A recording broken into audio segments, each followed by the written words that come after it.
Hey, what's up, everybody? Welcome to a brand new episode of the None of Your Business podcast. Shawn and Lacey with you here with a brand new None of Your Business short. And this is the holiday season. This is a time when things get super rough schedule-wise for people. So you might be seeing a few more shorts coming from us. But that's how that is during the holiday times. The other thing that happens during holiday times is this whole vision boarding thing. You start to see everybody talking about vision boards and goal setting.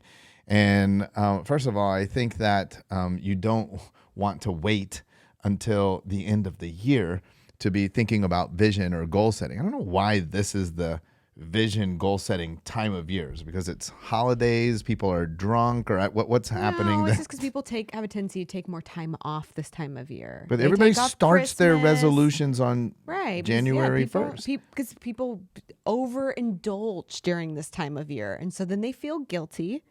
Well, and then they say, I have to make this right. Yeah, but this is none of your business. So businesses run 24/7, 365 days a year. I'm just telling you. You ask why they do it this time of year. I'm telling you where it came from. We always talk about rolling goals, right? Yeah. Nobody who's following, except for I don't know, some majority people, I guess, are following the man-made construct of time that says that on January 1st you get a new opportunity to hit reset. You get to call new man and you start brand new. And what you need to do is you need to have a whole list of all of these goals that you are committed to tackling in that brand new year. Now, in addition to that, though, what we also want to make sure that we are thinking about for you and I, and it doesn't matter, this is not an end of year thing, but it can be. When you're looking at your goals, we need to be thinking about the things that we need to stop doing. And we've done a lot of discussion on that, stop doing things. But we were really impacted by a mentor of ours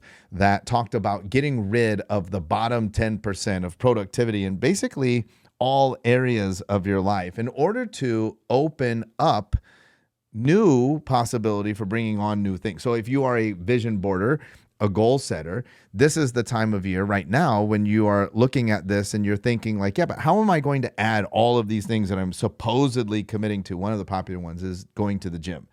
So if you're adding that, like I'm going to go to the gym in 2023, that's my goal, my resolution. My thing would be, I would ask you today, when you're hearing this podcast, are you not busy? Why didn't you go today? And most people, it's because, well, I was too busy. Well, what that means is that you're going to have to eliminate some things in order to introduce new things. And so I thought that maybe we would just dedicate a few minutes of everyone's time today to talk about precisely that. Well, and I think a lot of people struggle with this concept. And we talk to our clients about this idea. And a lot of people feel like, wow, all the things I'm doing, though, they're working for me in some way. And the person that this concept came from, he's a very, very successful individual, has a very successful family office. Can you say his name? He's not anonymous. I'm just saying, it's fine. Dave Stack, that's great. I'm just making a point. And so one of the things that was really an aha moment for me was recognizing that when he gets rid of things that aren't working in his world, they're working at a level that most things don't work for you and I. You know what I mean? Because of No, things that work for you and I are things that he's getting rid of. There you go. Thank you for the clarification. If you had 10, we haven't touched that point. If you had 10 revenue streams, and you were a billionaire, you would look at your 10 revenue streams, and if we were saying, well, get rid of the worst performing revenue stream, well, that might be doing $10 million, a couple million a year, and you're like, I'm going to get rid of that. Right. So the important part of this is understanding that there may be something that you're looking at when you are deciding what to get rid of that is working in some way, shape, or form. But the idea behind this is that things can be better, right? It's not your top thing. It's not performing in the way that numbers 1 through 9 do. So that means get rid of it so that you can find something that can outperform 1 through 9. And we're not just on, businesses or revenue, relationships also going Absolutely. there. I mean, how many of us are, if you ranked your top 10 relationships, right, how many of us would be willing to get rid of number 10? And just be like, I'm just going to have to eliminate that relationship from my life because I am committed to up-leveling all of my relationships on a yearly basis, right? But I don't have time to manage the 10 I have, so that means you have to get rid of one to find another. That also doesn't mean you have to make like some sort of an announcement, right? Or send them an email like you Shawn, have dropped into number 10. You know you were number 10. But what it does mean is that you do need to take the time this holiday season. If you I would say even this, I'm going to be bold, rather than vision boarding and cutting out pictures out of a magazine, which probably is useful. I'm sure there's a lot of science behind that. There it is. Rather than writing down a bunch of goals that you probably are going to be not doing come February 1st, I think the starting point before that, so again, I'm not saying any of that's bad, but the starting point before that is making space.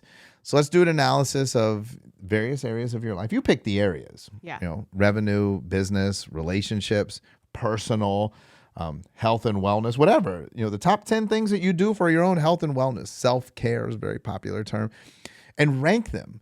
What am I getting out of all these things that I'm putting all of this effort and time and energy into? Another one would be employees. Yep. If you have 100 employees, like, have anybody ever thought of like ranking them 1 to 100 and then get rid of 90 to 100, get rid of those 10 employees. They're underperforming anyways.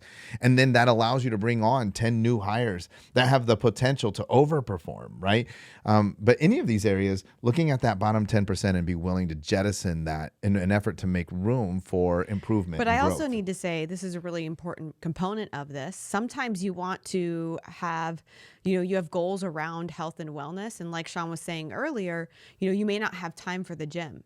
So sometimes when you get rid of bottom 10%, let's say I'm looking at the area of marketing for my business and I have 10 things and I drop one of them off. If I never had time for health and wellness before, I may not want to add something back into marketing. I may actually want to use that time and space to add into health and wellness because I know that by feeling better, the things I'm already doing well will be amplified. Yeah. So sometimes it's not a direct one for one. One for one. Sometimes you need to shift things around as you get rid of stuff on your list to make space for another category of life. And maybe I'm doing 20 things in my marketing, right? And so I'm not even, to your point, maybe I'm not eliminating just 2. I might be eliminating 10 because I'm just doing way too many nonsensical things, and I want to really get efficient and effective. But I think the whole point of the podcast today is you've got to be willing to eliminate. You need to think about a process of how I'm going to figure out what I'm going to eliminate. Right. Then I actually have to eliminate it so I can open up space. If you have dreams of grandeur and you're going to grow in 2023, I'm telling you, the first thing that you got to do, unless you're sitting around right now thinking like the reason why I'm not where I want to be is because I only worked half the time. Right. But most people that we run into, they're like, man, I have too much stuff. I'm so busy. To which I'd say, listen, this is your moment. We're calling you out. Then if you feel that way, you need to eliminate some things from your plate. Otherwise, you're not going to be able to experience growth in 2023. For me, just that simple. Yep. Anything else to add? No. All right, everybody, that is your None of Your Business short. Hope you found tremendous value. Hey, if you're loving the podcast, speaking of shifting into a new year, make sure that you are subscribed. And hey, do us a holiday favor. Leave us a review. You can leave us up to a 5-star review on the Apple platform, whatever platform you are. A lot of them will allow you to leave your opinions and comments about our podcast. If you love it, let us know. That way we're inspired to continue on as we make our vision boards for 2023. Hopefully it will include the None of Your Business podcast. Thank you so much for listening. We'll be back again next week. Promise you, we'll at least be back next week with a brand new episode of the None of Your Business podcast.